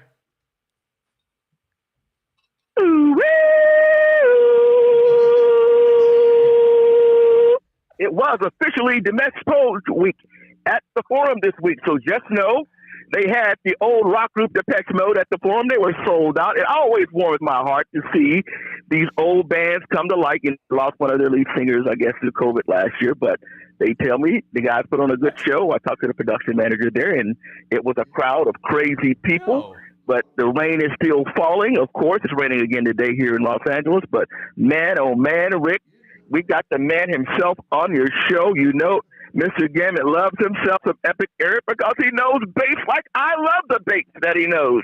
I appreciate all the knowledge, man, and I'm telling you, it is a good thing that I'm talking to you now because I'm going to send it over just like I sent it to Travis. When you go on that quest to come west for the big bass, we want you coming on through Los Angeles, Rick. You got to put that production together, my man. We want Epic Eric looking for his double-digit bass between here and Texas to see if he can get some big bass. We would love to see him get a double-digit bass because him and Travis on TV, they make a good show, and he's always appreciated. They just don't know how much they're appreciated right now. Now, officially, that's what I'm going to be looking for. Now, Appreciate it. I did in Florida. I was recently in Florida. Rick, I don't know if you know this. It was a grinder. Fished cold front on the beginning of the trip. Missed the moon phases. Looking at a moon, about a quarter of a moon in the sky. They say if you could see the moon in the sky when you are fishing during the day, pack it up and go home. Last day of my Florida trip, last hours on the water, Rick, I catch a 25-inch largemouth. Oh. Has to catch on film. I got to show you the picture, man. It's on my Instagram. Okay. But it was the biggest bass of my life by a lot. Yeah, by a lot. And pretty proud of that catch, my friend. There it is. What do you think, Rick? Dang, that's a big fish. Hold on, look. There you go. Wow, that makes everybody get excited when they see the big fish, man. Congratulations, Eric. Wow. Don't know if it was a double digit, man. We just boarded her and put her back, man. Put her on the working class 0 measuring board. So she hit the tip at 25, man. That is an old fish. That's a big fish. And see, guys, you know, I love the big baits. I love throwing the big rods with the big baits. I love my Magnum cranks. He talked about Magnums a little bit, but Eric, you got every bait known to man probably sitting around you right there. Now, people haven't noticed, if they haven't thought about it, the last 2 Bassmaster Classics have been won on a little jig head with a little type of fluke on it.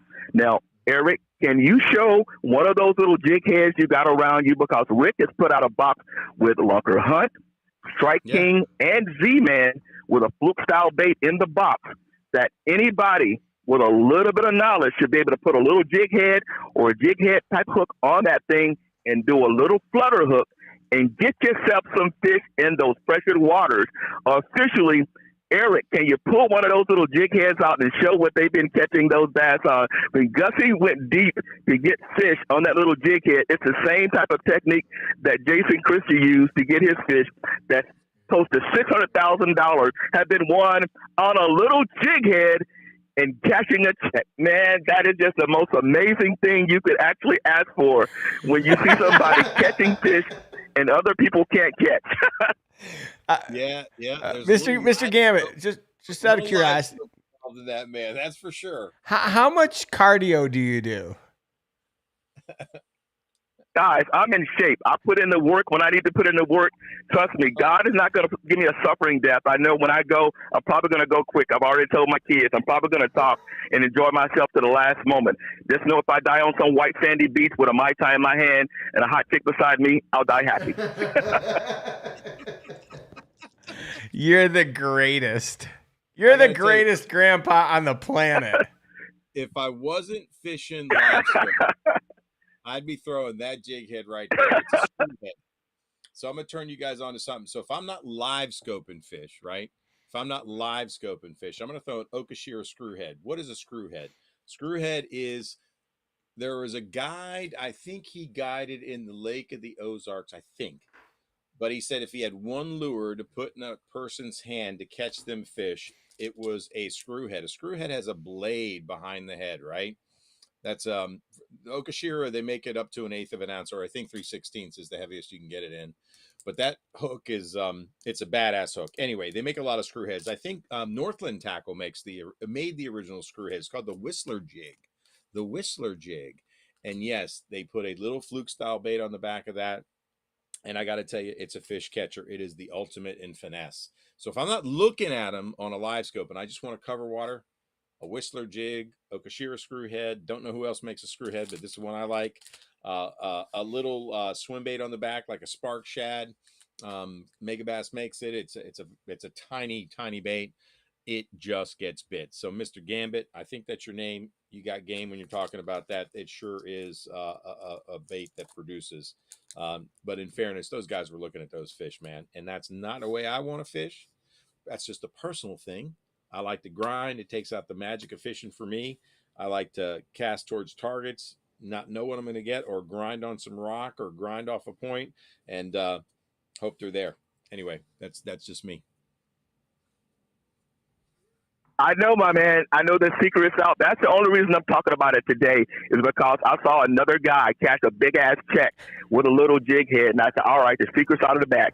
Even, Matt Steffen has already showed he's got a little hover jig that him and his guys have created just to sell. Yeah. So I said, okay, these guys are already talking about it, so I might as well talk about it too. The hell with keeping it a secret. Certain things I know we fishermen got to keep a secret we don't talk about. But since all these guys are producing baits and they're talking about it, I said, I might as well talk about it too this week. What the hell?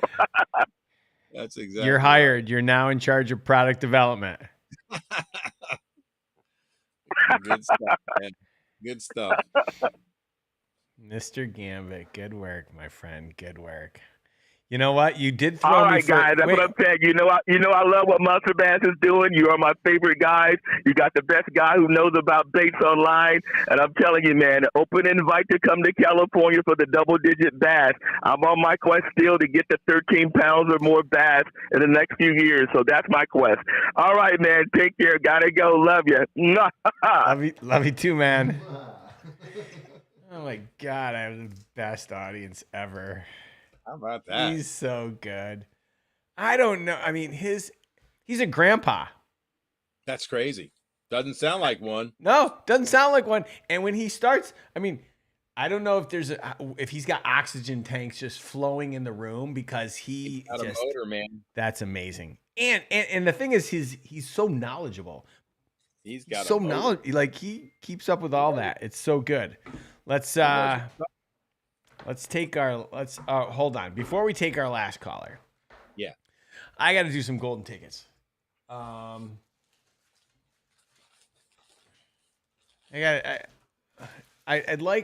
got these new license plates made, and I'd just like to know from the audience if you guys could comment which one I should put on the car. So I am in the 5-pound club. So do I put that one on the car? Yeah. Or do I go with I'm a bass man? Or do I go with I'd rather be fishing? I'd love to know what everyone thinks. I mean, I know where I'm kind of leaning, but I'd love to know what you guys think. Probably the 5-pounder. I don't know. We'll see. I like the 5-pound club. I do too. That creates conversation. Like people are going to go, "What's the 5-pound club?" Right? You have a chance to talk to them. I'm a bass man. Kind of says what it is, and I'd rather be fishing. Totally says what you're about. But the 5-pound club for a non-fishing person might go, "What is that?" Yeah. I feel like I've got an opportunity this year to like replace that license plate and get to like a 9-pound club. Heck yeah, man. That'd be a proud That's the moment. goal. That's the goal. God, anyway, you live in a state where it can happen, bro. I do. You close to San Vicente? Let's do some golden tickets. All right, guys, I'm cleaning out the garage. I was able to put the Range Rover in the garage, which was really exciting for me this week because it was dumping rain, and I might have scratched the rim, and dropping off my son, and yeah, it didn't look good. These guys showed up yesterday. They come to your house and they detail the rim. They fix it, and it's the black rim, and I was able to put half the car in the garage. So if you guys win all these golden tickets, I'll be able to put the other car back in, and that'll make me really happy. Or nice. The other car? I mean, the other half of the car, sorry. So here's your golden ticket numbers. 10834, 10213, 09592, 08971. I got one more, but I'm going to wait until we say, until after this call. We got to wrap this show up. Let's take our last caller of the day. Jared, you're going to turn off the hotline once we get this thing rolling. Everybody knows who our last caller of the day is, so go ahead, sir. The floor is yours. Hey, what's going on, Rick and Mr. Epic Eric? What's up? Who's this? This is Brendan from Brown Bait Company. We talk a little bit on Instagram quite a bit. Or, well, maybe not quite a bit, but we talk every once in a while. Yeah, what's up, man? What's up? Yeah. So, Eric, I want to keep this as short and fast as possible. So, what makes a good flat-side balsa crankbait? Like, what are some things that you look for in a balsa crankbait? Like, whether that's custom, whether that's something that Rapala makes, or, like, what are some things that you look for in your balsa crankbait to make them, the best possible bait in your, position? Absolutely. It's a great question, man. I'm looking for the action, right? I want that tight action. I want to be able to feel that thing vibrating Mhm. if I'm worming that, right? Like today, I was out testing my crankbaits. Actually, I was trying to catch them today, and I was actually throwing this Mhm. bait, not this particular one, but this style bait. It's made by Marty Burns, and it's got a really tight Oh yeah. action, and I'm worming that. I'm pulling that crankbait, and I literally could feel it stop, and I wanted to see how it rose up out of cover. So I like a little bit of a high float. Maybe not necessarily in the spring, but if I'm really covering a lot of water, I want it to back up out of cover, right? And if it's a really good flat Mhm. side, it's going to have secondary action. It's going to wobble on the rise, right? It's not just going to go straight. It's Okay. going to have a little bit of secondary action on the rise. I want to see how it deflects off a cover. So I was testing it on the rip wrap. It was a super. It came through clean.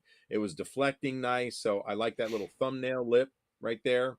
So my Carta lip versus Lexan. Mhm. I want Lexan. If I'm grinding rock, I want my Carta for a little bit crisper feel. But if Yeah. I'm really grinding hard bottom, I want a clear Lexan lip. So I'm looking for good hardware, obviously a good paint job. I mean, painted by TK, my buddy, you know the drill. But yeah, those are the things I'm Oh looking yeah. for, man. Action, crispiness. I want it tuned right.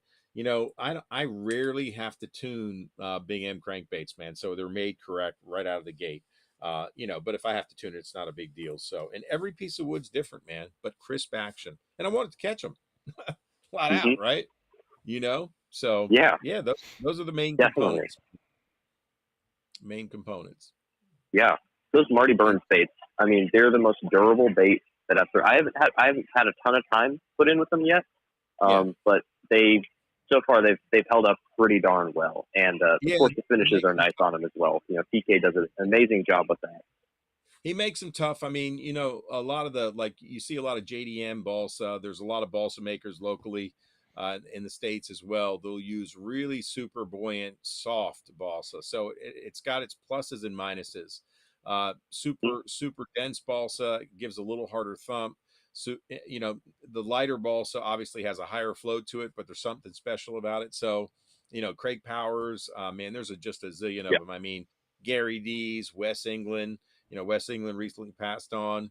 Gary D's made a hell of a flat side bait too, but they used really super soft balsa that they would cut in half, sandwich together. And that's one of the reasons they use super soft Hmm. balsa. They didn't bother, it was a wire through construction, but there's a lot of great balsa makers out there. And again, their Yeah. wood preferences are their own. And that will impact the bait's action. But for me, I want to be able to feel it, whether I'm fishing a flat, a round, semi-round, I want to feel the thump, whether it's tight or wide, and because it tells me about Yeah. what I'm feeling. And there are certain baits that are production balsas now that just have too lazy of an action for me. I'm not, I'm not digging those baits because I don't know what the bait's doing. If that makes any sense. Hmm. Yeah, Yeah, that's definitely. Well, it's like that's what the DT8. Like you can't feel the DT8 as good as you can feel the DT6 or the DT10 or the DT, so on and so oh yeah, forth. It's just kind of T4. weird. Like I don't know what's up It's with this. I think they missed the mark, man. It was disappointing for me because I was so excited to get a DT6 action at 8 foot. I think they could have done it, but they missed the mark, in my Hmm. opinion. I'm not saying the bait doesn't catch fish.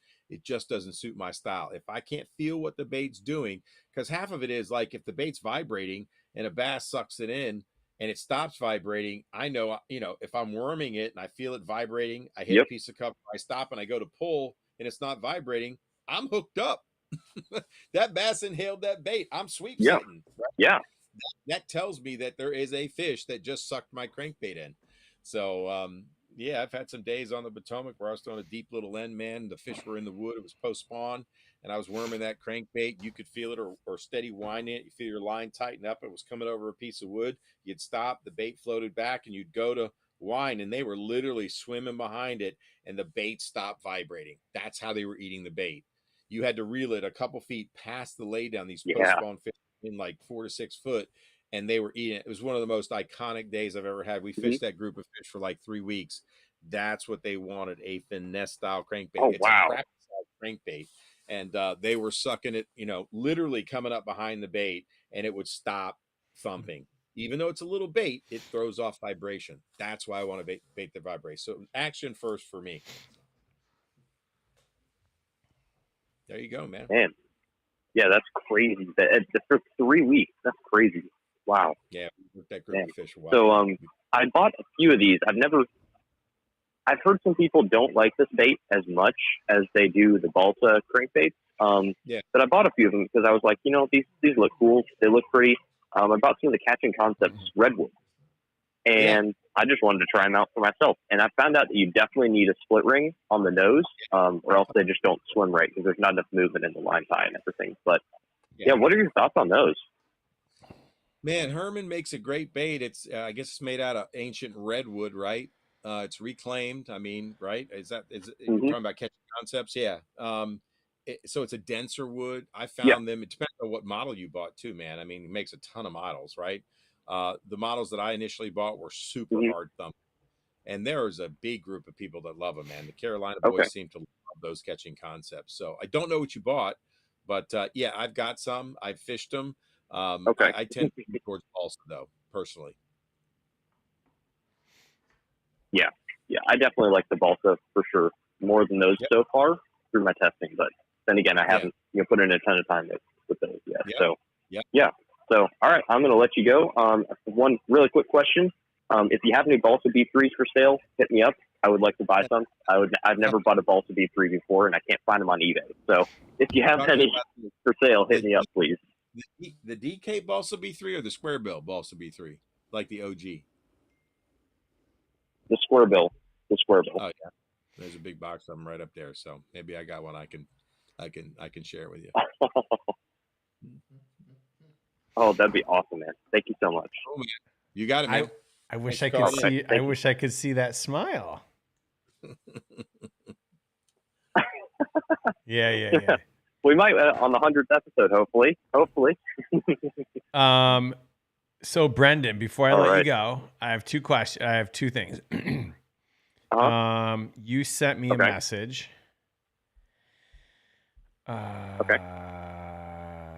You're curious about hotels for iCast.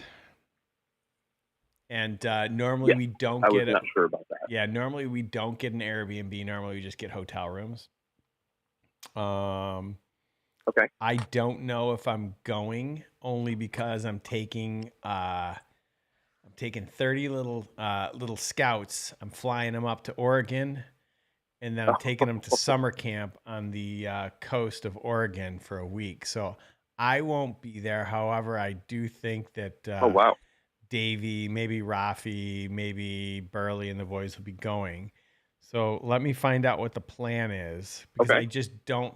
I think I kind of committed to this, and so I think it's going to prevent me from going this year. But let me find out, and I'll see what we can do for you. Okay, sweet. And then just let me know, and I'll book a room there, and hopefully see you guys there. Yeah, for sure. What'd you have for dinner? What Mom made? I'm in Florida right now for a horse show, so food is not really a high priority at the moment. Stop. I don't know if I'll have for dinner tonight. Stop. What do you mean a horse show? What does that mean? So my dad does trains horses for a living, so I'm a part of the business. So I haul horses, I help him do all that stuff with the horses and everything. So we're down here for pretty much the rest of the week, and there's a lot of work, so not much time for anything else. All right. I learned a lot about fishing and a little bit about your family and what they do for a living. So appreciate you, man. Yeah, no problem, man. All right, bro. Thanks for calling in. So, all right, guys. You have a wonderful night.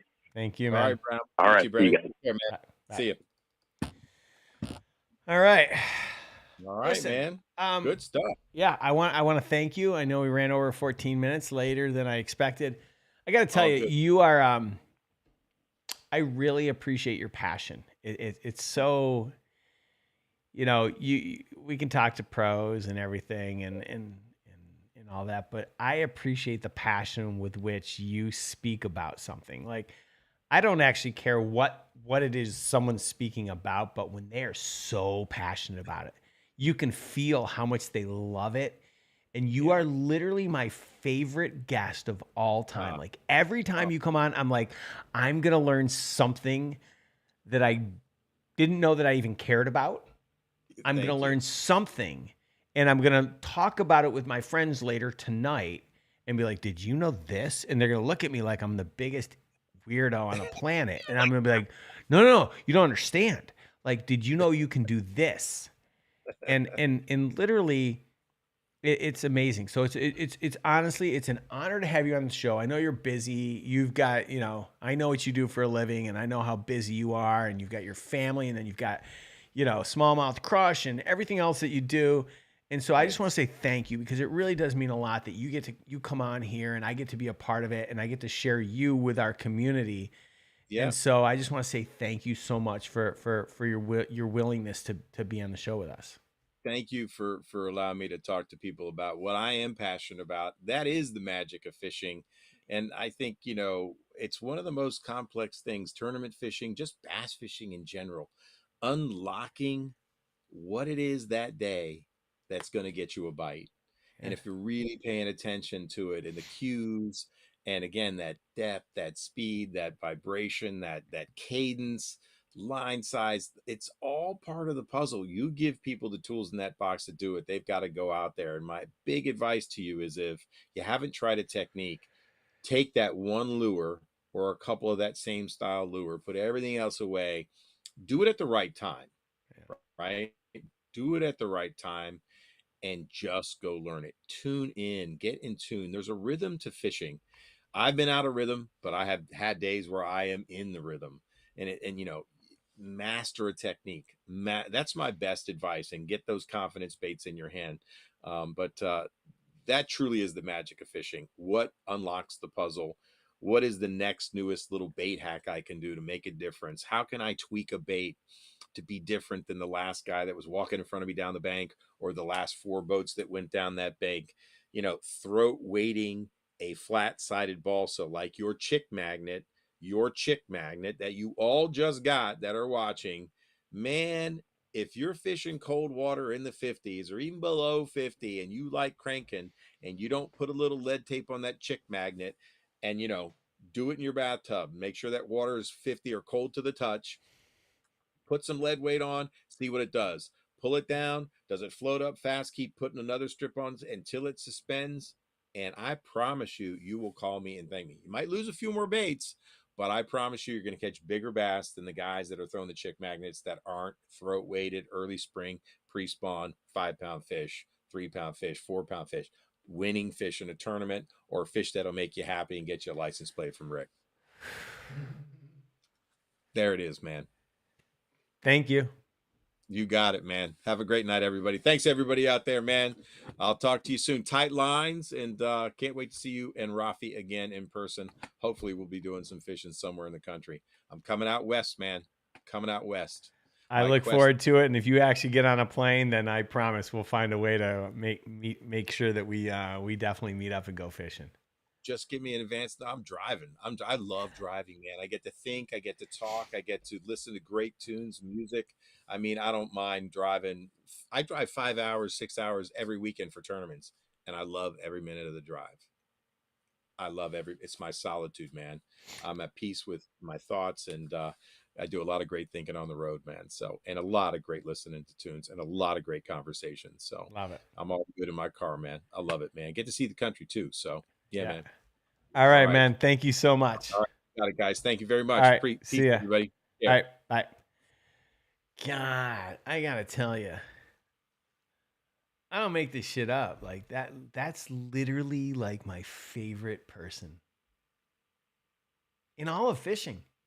I don't need Kevin Van Dam. I don't get starstruck by that. He's so passionate. He's so knowledgeable. He's so personable.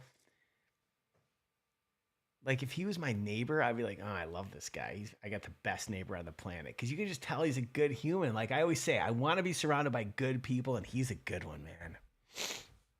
He's a good one. I learned a lot. Thank you guys so much for tuning in. Thank you. Yeah. Thank you for, Well, thank you for allowing me to have that moment with my son. It really means a lot to me. I'm so goddamn proud of him. I'm so proud. Like I've been trying to hold back tears the whole show. Like he works so hard, you know. And as a parent, we do everything that we can to like prepare them. You know, we can't prevent anything from happening. We can only prepare them, and then it's up to them. You know, and I make mistakes every day because, you know, there's no book on how to be a parent. We just do the best we can, and we, you hope and pray. And yeah, I'm really, really proud of this kid.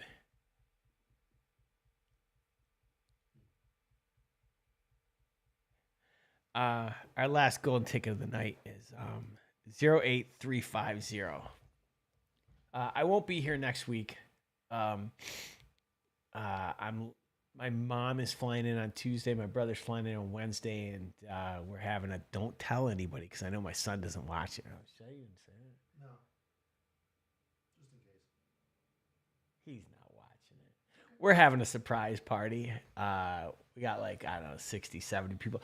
My son would never let this happen because he'd be so worried about like who he's going to invite. And I don't want to hurt this person's feelings or that person's feelings. So I'm like, F it. We're going to invite everyone. I don't care about those high school cliques. Every kid, regardless, is coming. So there's, I don't know, probably 70 people. We got the taco guy coming to make tacos. We got the photo booth. We got the ice cream truck showing up. We got a DJ. It's going to be in my backyard. He's going to be so pissed at me, though, because he thinks we're going to dinner at Gordon Ramsay's house because I went to dinner at Gordon Ramsay. All right, long story. I went to dinner at Gordon Ramsay's house a few years ago, and I told him like 2 months ago that I got invited back. Gordon invited me back to his house for a dinner, and I told him that I was inviting him as my guest. And he's like, "Oh my God, you're going to Gordon Ramsay's house?" I'm like, "Yeah." He goes, "Why did he call you?" I'm like, "Well, because the last time." He's like, "Yeah, oh yeah." Except for now, we're gonna be on the way, and then I'm gonna have Rafi text me, and Rafi's gonna find. We go the whole show. We get all thumbs up, and I'm sharing a story, and somebody's got a thumbs down me. God. That wasn't very nice. That just buzz killed me. What a jackass. Anyway, so we're going to be halfway there, and I'm going to get a text message, and we're not going to make, and he's going to tell me he's like canceling for some reason. We're going to drive back to the house, and everyone will already be there, and whatever. I don't even want to tell this story. Let's see. Any news on the app? Yeah, I'm testing the app currently right now. It looks good. Once it's done, we're going to give them clearance on the Android version because right now we're doing it in a way where it's the iPhone version first. Anyway, I got to go because now I'm all bummed about this one thumbs down. Wait a... Ugh. We gotta, yeah. Yeah, that was lame. Right. Anyway, guys, thank you guys so much for tuning in. I won't be here next week, but I'll be here 2 weeks from now. And we will have a guest, hopefully from MLF. We will start talking about more and more about how we're going to integrate MLF into it. Next month's box has got a Whopper Plopper. We've got the best of Monster Bass. So you're going to get every bait's going to be a home run, I think. And it's also got our first MLF trading card. You're going to get Brian Thrift. And I think you guys are going to love it. So I will see you guys in 2 weeks. Thank you guys so much for tuning in. I love you guys. Thank you for support. Another thumbs down. You guys. Ugh. Let's get this show over. It must be the Guggen Squad. I'm just kidding. Haters. Love you guys. Bye. Whatever.